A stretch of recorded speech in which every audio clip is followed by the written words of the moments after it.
دادو سے update share کریں گے۔ ڈی سی دادو مختار ابڑو نے ایس ایس پی دادو کے ہمراہ بچوں کو پولیو کی قطرے پلا کر پولیو مہم کا آغاز کر دیا ہے۔ ڈپٹی کمشنر دادو نے بچوں کو پولیو کے قطرے پلانے کے ساتھ ساتھ اسکول کی طلبہ سے بات چیت بھی کی۔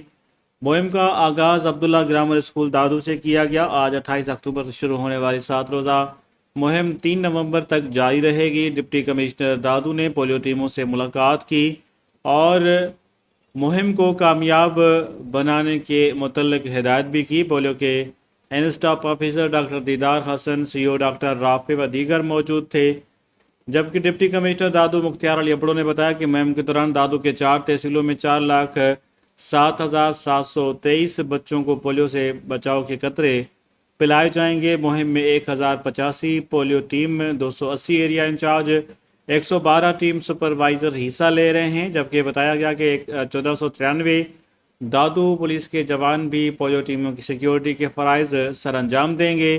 پولیو ٹیمیں محنت اور لگن سے کوشش جاری رکھیں گی جیسے ہمارے بچوں پولیو سے محفوظ رہیں۔ والدین اپنے بچوں کی پولیو کے خطرے باقاعدہ سے پلائیں جیسے پولیو سے نجات ممکن ہو سکے۔